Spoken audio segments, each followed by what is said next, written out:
2023 헌나일 행정안전부 장관 탄핵 청구인 국회, 피청구인 행정안전부 장관 이상민. 이 사건은 2022년 10월 29일 이태원 참사와 관련하여 피청구인이 직무집행에 있어 헌법이나 법률을 위반했는지 여부 및 파면 결정을 선고할 것인지 여부에 관한 것입니다. 결국 이 사건 심판 청구는 구인의 재판관 전원이 기각으로 판단하였으므로 다음과 같이 선고합니다. 주문, 이 사건 심판 청구를 기각한다. 네. 이상민 행정안전부 장관에 대한 탄핵 심판 청구가 기각됐습니다. 지금까지 탄핵소추와 헌재 선고 과정을 지켜본 12구 이태원 참사 유가족 협의회 이정민 대표 직무대행님, 그리고 민주화를 위한 변호사 모임 민변 12구 참사 대응 TF 단장을 맡고 있는 윤봉남 변호사님 두 분 스튜디오에 모셨습니다. 안녕하시냐는 말씀으로 인사를 드리기가 송구합니다. 예, 어서 오십시오. 네, 반갑습니다. 국회가 탄핵소추를 의결한 지 167일 만에 장관직에 오늘 오후 5시 즉시 복귀했다. 그리고 수해 현장으로 갔다. 이런 언론 보도가 있었습니다. 유가족들 입장에서 헌재의 오늘 결정, 이정민 직무대행님 어떻게 보셨습니까? 사실 그 전에 이제 저희 변론 때 사실은 우리 측 변호사들이 이제 유가족 정인 신청을 강력하게 요구를 했었습니다. 네네. 근데 이제 이상민 측 변호인들이 유가족들의 정언은 충분히 들었다. 국정조사 때 그렇게 이제 이야기를 하고 그거를 받아들일 수가 없다고 이야기를 했었는데 사실은 국정조사 때 저희가 정언을 하거나 그런 건 아니었거든요. 네. 근데 이제 저희들 입장은 헌재 재판관들이 좀 정확한 사실을 알아야 되는 필요가 있기 때문에 현장에 가장 가까이서 목격을 한 유가족들이 그 현장에 있었던 상황을 저대로 이야기를 하고 이상민 장관이 무엇을 했는가에 대한 설명을 하고 싶었는데 네. 그게 기각되면서 약간 그런 전조를 좀 느낄 수가 있었습니다. 네. 그때부터 저희는 굉장히 좀 불안하기 시작했거든요. 근데 사실은 오늘 또 기각과 탄핵의 어떤 그런 결정보다는 재판관들이 이제 어떤 이야기를 하느냐가 더 듣고 싶었습니다. 네. 근데 오늘 쭉 재판관들이 하는 이야기를 들어봤을 때는 이상민 장관 측 변호인들이 하던 이야기를 그대로 인용한 듯한 그런 느낌을 많이 받았고요. 그래서 그런 부분들이 사실 좀 마음이 많이 아팠습니다. 그래서 정확한 사실을 그대로 좀 직시하지 못하고 네. 그쪽 변호인들의 이야기, 그러니까 행안부에서 이야기했던 그 내용들을 그대로 받아들여서 판단했던 것에 대해서 굉장히 아쉬움을 많이 가지고 있습니다. 네. 파면 결정을 헌법재판소에 호소를 하면서 증인으로서 증언을 제대로 할 기회를 받지 못해서 편지, 의견서 이런 것들은 좀 많이 전달을 하셨죠. 네네. 이상민 탄핵 선고가 이태원 유가족에게는 마지막 골든타임이다. 참사 아픔에 대물림을 끊어야 한다라고 호소하셨는데 이런 호소는 결국 받아들여지지 않았습니다. 대통령실이 현재 결정 직후 거대 야당이 탄핵소추권을 남용했고 반헌법적인 탄핵 추진이었다. 국민들의 준엄한 심판을 받을 것이다. 이렇게 대통령실 핵심 관계자가 입장을 밝혔습니다. 대통령실의 이런 반응에 대해서는 어떻게 보세요? 목적에 안 맞는 탄핵이었다라고 이야기를 했는데 그러면 목적에 맞는 탄핵은 대체 어떤 탄핵인지를 저는 거꾸로 물어보고 싶습니다. 네. 159명의 그 생명에 대한 책임을 전혀 지려하지 않고 있는 주무부처 장관과 또 그를 파면하지 않는 대통령을 보고 우리 유가족들이 도대체 무엇을 어떻게 해야 될 것 같습니까? 어떻게 할 방법이 없지 않습니까? 네. 그래서 마지막으로라도 헌재에 호소를 하고 헌재에서 그런 부분에 대한 결정을 저희가 목매고 기다리고 있었는데 그런 부분도 할 수가 없다 그러면 과연 우리 유가족들은 자식을 잃고 가족을 잃고 그냥 아무것도 하지 않은 채 무기력한 상태로 있어야만 되는 건지 네. 네, 그런 부분을 좀 묻고 싶고요. 준엄한 심판을 받을 것이라고 했는데 그 심판은 역사가 이야기를 해줄 것이라 저는 생각을 합니다. 네. 그 심판의 대상은 분명히 역사가 밝혀줄 것이라 저는 장담하고 싶습니다. 예, 윤 변호사님.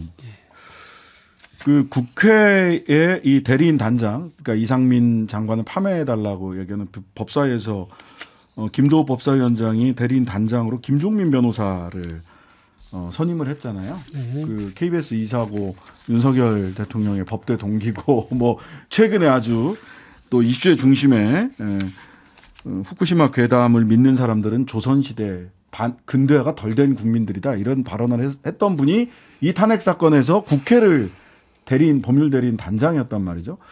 우리 계속 유가족 곁을 지켜오셨던 법률가들은 이 재판에 관여할 수 있는 길이 좀 있었습니까? 따로 없었습니다. 그냥 유가족 의견을 전달하는 이외에는 따로 네. 없었습니다.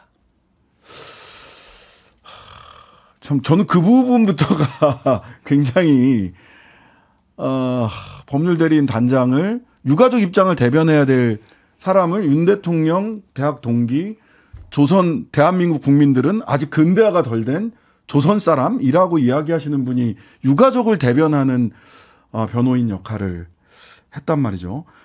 이 헌재 그 심리 과정을 좀 보시면서 그 증인 채택을 안 해주는 것부터 조금 느낌이 좋지 않았다라고 우리 이정민 대표 직무대행께서 말씀을 하셨는데 법률가로서 지켜보면서 좀 어떤 예측을 하셨어요? 그 법상으로 180일의 기한이 있다는 것 알고 있고요.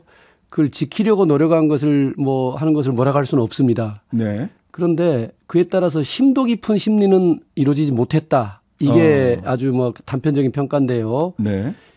아까 이제 그 직대님도 말씀하셨지만은 유가족 증인이라는 것은 그냥 유가족의 심경을 발표하는 자리가 아닙니다. 네, 네. 현장에 있었고 네. 현장에서 목격을 하고 참사 수습이 어떻게 되고 있는지를 봤던 사람이고 그리고 일종의 그 법률상으로는 피해자 역할을 하는 게 유가족 아니겠습니까? 그렇죠.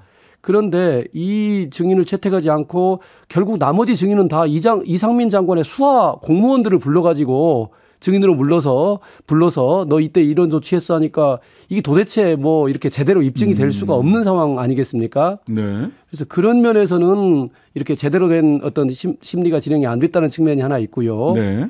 또 다른 측면에서는 사실 헌법재판은 단순한 사법기관이 아니지 않습니까? 그냥 네, 일반 네. 법원과는 다른 역할을 하는 게 적어도 입법부인 국회가 행정부를 상대로 네. 장관을 이렇게 파면을 시켜야 될 정도로 잘못한 것 같은데 왜 안 해 하고 해임 건의를 했다가 네. 그걸 말을 안 들으니까 그러면은 이제 이거를 탄핵소추까지 간 것은 일종의 국민 통합적인 기능 그런 정책적 기능까지를 같이 아우르고 있는 네. 일종의 입법부와 행정부 간의 어떤 균형자 역할을 해야 되는 게 헌법재판소의 역할인데 네.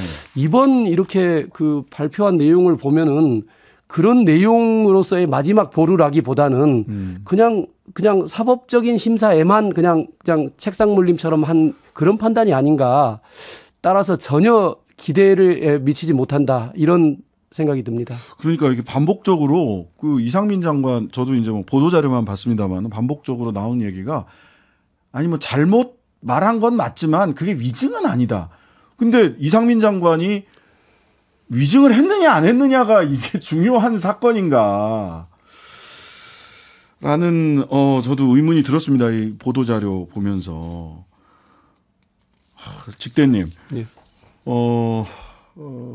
장관이 탄핵 심판태에 오른 게 헌정사상 처음이었는데 어쨌든 불발이 됐습니다.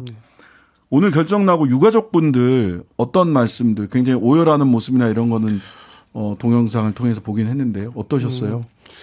저희가 참사 이후부터 지금까지 계속 그 정부의 외면을 받았었고 계속해서 이제 그 정부에서는 유가족들을 거의 투명인간 취급하듯이 대응을 전혀 해주지 않았거든요. 네. 근데 오늘도 마찬가지 느낌을 받았습니다. 오늘도 결국은 우리 유가족들이 또 버림을 받았구나. 또 외면을 당했구나. 네. 이런 마음들 때문에 굉장히 처참한 또 심정을 많이 토로를 했고요. 네. 그래서 이런 괴로움과 고통을 언제까지 계속 감내를 해야 될지 그런 부분에 대해서도 참 실망을 너무 많이 하고 있고 네. 우리가 정말 대한민국의 정말 정의를 가지고 희망을 가지고 우리가 견디고 살아갈 수 있는가 하는 것들 때문에 많은 아픔을 같이 공유하고 있었습니다. 예, 윤 변호사님 오늘 저도 뭐 아직 결정문이 나오지는 공개가 됐는지는 모르겠습니다만 보도자료 를 쭉 보면서 한 19페이지에 달하던데요. 보도자료를 쭉 보면서 의문이 드는 지점들이 꽤 많이 있었습니다. 이 헌재 결정에 대해서 한번 쭉 지켜보신 법률가로서 평가를 좀 해주시죠. 뭐 아까 앞에 일부에서 잘 요약은 해주신 것 같습니다.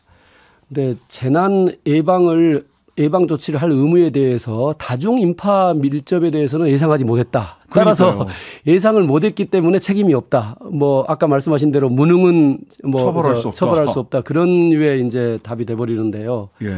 실제 그러니까 다수의 어떤 그 인파가 모일 거라는 건 충분히 예견되고 있는 상황에서 그러면은 용산구나 경찰서의 역할만으로 하위 직급에 맡기고 총 이렇게 전체 대한민국을 관장하고 있는 이 행정안전부는 아무것도 안 해도 되는 것인가? 네. 거기에 일종의 답을 내린 거 아니겠습니까? 네. 그리고 재난 대응 조치 관련해서도 이게 성실 의무 위반으로 나는 문제 삼는 것 자체가 좀 너무 낮은 수준이라고 봅니다. 중수본을 설치하지 않았습니다. 네네. 법상으로 설치 의무가 있는 거를 설치하지 않고 네. 중대본은 4시간 이상 늦게 설치했고 맞습니다. 그래놓고 나서는 중대본에 그 설치하기 전에도 35건의 여러 가지 일을 하고 했다. 있었어.